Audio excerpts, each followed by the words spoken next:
Bəzi sahələrdə çalışan şəxslərin əmək haqqının artırılması təklif olunur və bu əmək haqqının artırılması təqribən 35% artım nəzərdə tutulur. Bu barədə millət vəkili Vüqar Bayramov çıxış edib. İzləyək. Milli Məclisdə əmək məcəlləsi, eləcə də təhsil haqqında qanun layihəsinə edilən dəyişikliklər müzakirə olundu. Müzakirələr zamanı təqdim etdiyimiz təkliflərdən biri də məhz sertifikasiya imtahanlarından keçən vətəndaşlarımızın əmək haqqlarının artırılması ilə bağlı idi.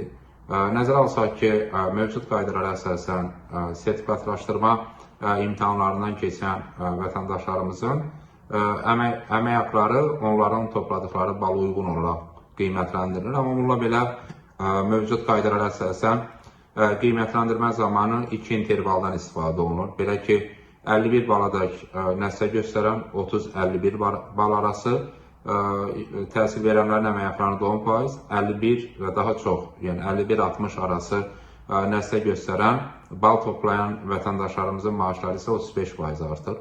Və təbii ki, nəzərə alsaq ki, ümumi bal 60 baldır. Demək ki, bütövlükdə ümumi balın 50%-dən çoxunu toplayan işə götürənlərin əmək haqqlarında artımlar qeydə alınır. Daha doğrusu təhsil verənlərin. Amma burada vacib məqamlardan biri ondan ibarətdir ki, bütövlükdə beynəlxalq qiymətləndirmələrə əsasən 80 və daha yüksək faizlə nəticə göstərənlər birinci intervalda əmək haqqı artımlarına cəlb olunurlar. Və nəzərə alsaq ki, mövcud qaydalara əsasən 51 bal toplayan vətəndaşımızın təhsil verənin əmək haqqısı 35% artsa da 50 bal toplayan vətəndaşımızın, yəni cəmi 1 bal az toplayan vətəndaşımızın maaşı 10% artır. Təbii ki, əgər müəyyən bir interval müəyyənləşirsə, ondan 1 bal az toplayanın maaşı əvvəlki intervalda artır.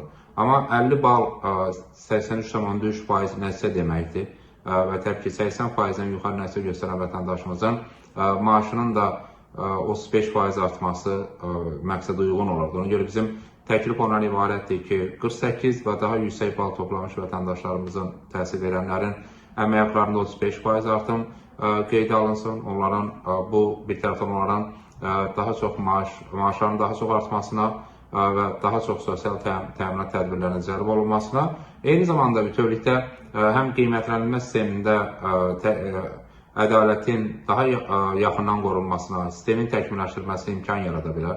Eyni zamanda təbii ki, daha yüksək bal almağa stimullaşdırmış olar. Təbii təkliflərimiz təqdim olundu və xüsusən nəzərə alsaq ki, artıq incəsənət sektorunda da, incəsənət məktəblərində təhsil verənlərin sertifikatlaşdırma imtahanlarının cəlb edilməsi həyata keçiriləcək və o baxımdan Mədəniyyət Nazirliyinin müavini tərəfindən də bizim təkliflərə cavab olaraq qeyd olundu ki, məhz qanunvericiliyə edilən dəyişikliklərdən sonra qaydalar hazırlanan zaman maaş artımları ilə bağlı məsələlər diqqətə alınacaq. Bu istiqamətdə məhz müzakirələrin getdiyi bəlli olur. O baxımdan təkliflərimiz qəbul olunduğu halda bu daha çox müəllimlərimizin əmək haqqlarının 35% artmasına imkan yaradacaq və nəticə etibarilə 80%-dən, yəni 48 baldan yüksək bal toplayan vətəndaşlarımızın təhsil verənlərin maaşlarında 35% artım ola bilər. Bu da nəticə etibarilə həmin vətəndaşlarımızın sosial təminatının gücləndirməsi və sözsüz daha yüksək əmək haqqı alması baxımından vacibdir.